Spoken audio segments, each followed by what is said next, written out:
നമ്മുടെ കോഴിക്കോടുള്ള സ്നാക്സിന്റെ രുചിയും കാര്യങ്ങളൊക്കെ മറ്റേതെങ്കിലും സ്ഥലത്ത് പോയാൽ കിട്ടാറുണ്ടോ? ഇല്ല അല്ലേ? എങ്കിൽ അത് കിട്ടുന്ന നല്ലൊരു സ്പോട്ടാണ് ഇന്ന് പരിചയപ്പെടുത്താൻ പോകുന്നത്, മലബാർ കോഴിക്കോടൻ രുചി.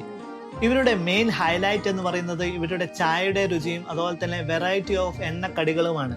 പഴംപൊരി, ഉള്ളിവട, ചിക്കൻ റോള്, ഉന്നക്കായ, കാടമുട്ട, അതുപോലെ തന്നെ ചിക്കൻ പൊട്ടിത്തെറിച്ചത്, അങ്ങനെ ഒരുപാട് വെറൈറ്റി കടികളാണ് ഇവിടെ ഉള്ളത്. താത്തന്റെ പേരെങ്ങനെയാ? റുക്കിയ അല്ലേ? അപ്പൊ ഈ സ്ഥാപനം എത്ര കാലമായി തുടങ്ങിയിട്ട്? 2 വർഷമായില്ല. അപ്പൊ ഏകദേശം എത്ര മണിക്കാ ഓപ്പൺ ചെയ്യല്? വൈകുന്നേരം ഇപ്പൊ നമ്മള് 3:30-4 മണിയാകുമ്പോഴാണ്. വൈകിട്ട് എത്ര മണി വരെ ഉണ്ടാവും? പുലർച്ചെ 4 മണി വരെ. 4 മണി വരെ ഉണ്ടാവില്ല. കടികളൊക്കെ ഇവിടെ നിന്ന് ഉണ്ടാക്കുന്നത് തന്നെയാണോ? ഉണ്ടാക്കുന്നത് തന്നെയാണ്. ഒരുപാട് വെറൈറ്റി കടികളും കാര്യങ്ങളൊക്കെ ഉണ്ട്. ഈ ഒരു സ്ഥാപനത്തിന്റെ എക്സാക്ട് സ്ഥലം പറയുകയാണെങ്കിൽ ഇത് ക്യൂൻസ് വാക്ക്വേ എന്നുള്ള സ്ഥലം ലൊക്കേഷൻ അടിച്ചിട്ടുണ്ടെങ്കിൽ ഇവിടെ എത്തും. ഓക്കെ. 4 മണി തൊട്ടിട്ട് പുലർച്ചെ ഏകദേശം 4 മണി വരെ ഉണ്ടാവുന്നുണ്ട്.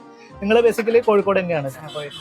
ഓക്കെ. അപ്പോൾ കൊച്ചി ഭാഗത്തൂടെ പോവുകയാണെങ്കിൽ നിങ്ങൾക്ക് മസ്റ്റ് ആയിട്ട് മിസ് ചെയ്യാൻ പറ്റിയൊരു സ്പോട്ട് തന്നെയാണ് ഈ ഒരു കോഴിക്കോടൻ രുചി. മറ്റൊരു വീഡിയോയിൽ കാണാം. ബൈ.